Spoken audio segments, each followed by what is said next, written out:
At 3:12 p.m., my daughter told me to pack my bags, and I actually did. I wasn't supposed to see the second version of my husband's will. If I had ignored that voicemail from his lawyer, I'd be homeless right now. There was a lock on my own bedroom door, and I didn't have the key. I thought my daughter was grieving until she showed up with suitcases. I had 20 minutes to leave the house I'd lived in for 40 years. The moment I saw my husband's signature, I knew someone was lying. At the will reading I was never invited to, everything went wrong. I opened my bank app, and every dollar was gone. She said I was just the wife, and that's when I stopped being one. I had exactly 20 minutes to leave my own house, and my daughter was already dragging my suitcases down the front steps like she'd been waiting years for this moment. I stood in the hallway staring at the family photos still hanging straight on the wall, my hands cold, trying to figure out how we got here so fast. Because 3 days ago I was planning my husband's memorial, and now I was being escorted out like a guest who'd overstayed. Victoria didn't look at me when she passed, just checked her phone and told me the cab was already on its way, her voice flat, like we were discussing a dinner reservation instead of my life. I remember noticing small things I'd never cared about before, like the scratch on the banister Robert had promised to fix, the smell of his aftershave still faint in the air, details that suddenly felt like evidence of something I couldn't name yet. "Mom, please don't make this harder than it has to be," she said, and that word has stuck with me, like the decision had already been made somewhere I wasn't invited to. I asked her quietly when exactly this had been decided, but she didn't answer, just nodded toward the suitcases as if that explained everything. Kevin was outside loading them into his car, not mine, which felt wrong in a way I couldn't quite articulate, like I was being written out of my own routine piece by piece. The front door was wide open, the late afternoon light spilling in too brightly, and for a second I thought about refusing to leave, just sitting down right there in the hallway, but something in Victoria's expression stopped me, something cold and rehearsed that didn't belong to the girl I raised. "You'll be more comfortable somewhere smaller," she added, finally meeting my eyes, and there it was again, that careful wording, like she was repeating a script she'd practiced. Comfortable where? I wanted to ask, but I already knew she had an answer ready, one that wouldn't include this house, this street, this life. As I stepped outside, the air felt sharper than it should have, and I noticed the mailbox open, a stack of envelopes inside, some addressed to Robert, some to me, all untouched, like time had paused here except for whatever decision had just pushed me out. "I'll send someone to collect the rest of your things," Victoria said behind me, and I turned, confused, because I hadn't packed anything except what she'd handed me, 2 suitcases that suddenly felt too light to hold 40 years.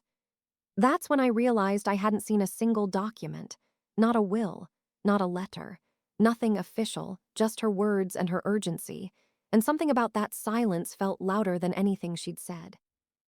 I walked toward Kevin's car slowly, my chest tight, watching him shut the trunk without a word, and I couldn't shake the feeling that I'd missed something important, something obvious, like a detail hiding in plain sight. "The lawyer already handled everything," Victoria called out, almost casually, and I froze halfway to the car because I hadn't spoken to any lawyer, hadn't signed anything, hadn't even been told there was something to handle.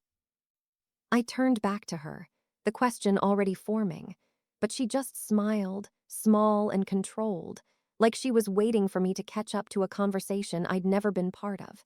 And in that moment, standing between the open door of my house and a car that wasn't mine, I realized I didn't actually know what had just been taken from me, or why. I didn't get into Kevin's car, not right away, because that one sentence about the lawyer kept echoing in my head like something I should have understood but didn't. And when I turned back toward the house, Victoria was already halfway inside, like she was done with me before I'd even left. I asked her, louder this time, what lawyer she was talking about, and she paused just long enough to feel deliberate, then said, "Dad's attorney handled the will last week," which made no sense because last week Robert was still alive, sitting in that same living room asking me to bring him tea. Something shifted in my chest then, sharp and wrong, and I stepped past her into the house without asking, my pulse suddenly too loud in my ears. The hallway felt different, like I was walking into someone else's version of my home. And when I reached the study door, it was closed, which it never was, not even when Robert was working late. I tried the handle and it didn't move. And that's when I noticed the small, new lock drilled into the wood, clean and recent, like it had been installed in a hurry but with purpose. "Mom, you don't need to go in there," Victoria said behind me, her voice tighter now, and that was the first time she sounded anything close to nervous. I turned slowly, asking why, and she just crossed her arms and said, "Everything important has already been taken care of," which wasn't an answer, just another wall. My eyes moved past her to the dining table, where a stack of papers sat neatly aligned, and I walked toward them before she could stop me, my fingers already reaching, because whatever was happening, it was written down somewhere. The top page had Robert's name on it, typed cleanly, but the signature at the bottom made me hesitate, not because it wasn't his, but because it looked too perfect, like it had been copied instead of written, and my stomach dropped in a way I couldn't explain yet. "You shouldn't be looking at that," Kevin said from the doorway, and I hadn't even heard him come back inside, which made my skin prickle for reasons that had nothing to do with the paper in my hand. I asked him directly when this had been signed, and he answered too quickly. "A few weeks ago." But I knew where we were a few weeks ago, sitting in a hospital room, holding Robert's hand while machines beeped in slow, uneven rhythms, and he barely had the strength to speak, let alone sign legal documents. The room went very quiet after that, the kind of silence that doesn't feel empty but full of something being hidden, and I realized neither of them was looking at me anymore, just at each other, like they were waiting to see who would speak first. "Mom, you're confused," Victoria finally said, softer now, almost careful, and that word confused landed harder than anything else, because it didn't just dismiss what I was seeing, it tried to rewrite it. I looked back at the paper, then at the locked study door, then at the open front door where my life was supposedly ending. And for the first time since this started, a different kind of thought pushed through the panic, quieter but sharper. What if I wasn't being asked to leave?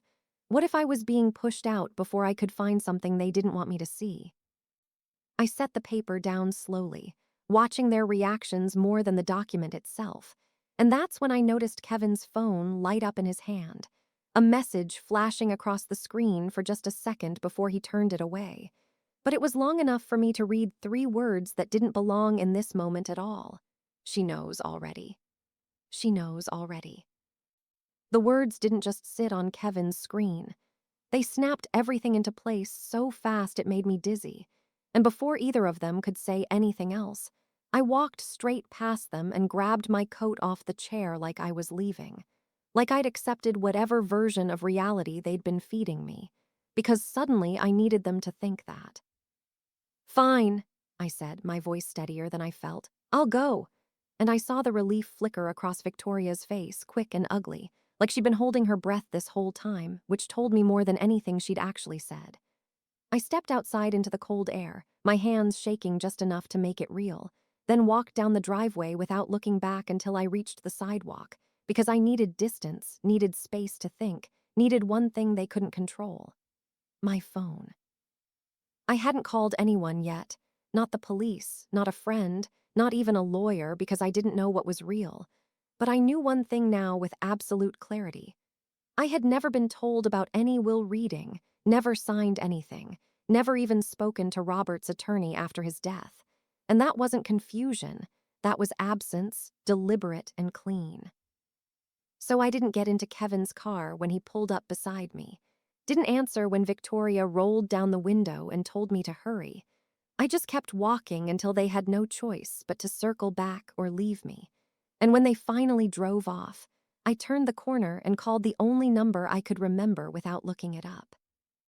Harrison Blake answered on the third ring, his voice warm at first, then confused when I said my name, and then something else entirely when I asked him, very carefully, if there had been a reading of Robert's will.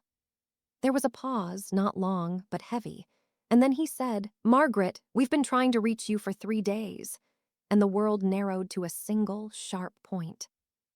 He told me everything in pieces, like he was afraid I might break if he said it too fast, that the will had been finalized months ago, that I was the primary beneficiary, that Victoria had insisted I was too distraught to attend the reading and promised to deliver the documents herself, that he'd called the house multiple times and been told I was resting, traveling, unavailable. Each word landed harder than the last, not because it was shocking, but because it confirmed what I'd already started to understand standing in that hallway. I hadn't been confused, I'd been managed. I turned back toward the house without realizing I was moving, my breath shallow now, my chest tight. And by the time I reached the driveway again, the front door was closed, the lights on inside, like they'd already started living in a version of my life that didn't include me. I didn't knock. I walked in. The lock wasn't engaged yet, and when the door swung open, both of them were in the living room, mid-conversation, Kevin holding his phone, Victoria pacing, and they froze when they saw me, not surprised, just caught too early. "You told him I was traveling," I said, my voice quieter now, which somehow made it worse, and neither of them denied it. Kevin tried first, stepping forward with that same controlled tone, saying there had been a misunderstanding, that they were trying to simplify things for me, but I cut him off because I'd already heard enough versions of that lie. "The will leaves everything to me," I said, watching their faces change in real time, the calculation cracking, the script collapsing, and for a second no one spoke. Then Victoria laughed, a short, brittle sound that didn't reach her eyes, and said, "Mom, you don't understand how complicated this is." And that was it. That was the moment something inside me shifted completely. Not anger, not even hurt, just clarity, clean and final. I walked past her, straight to the study door, and this time when I tried the handle, Kevin didn't move to stop me, which was almost worse than resistance. And when I turned back, I realized why. Because whatever was inside that room, whatever they'd locked away, wasn't the thing they were afraid of anymore. It was me.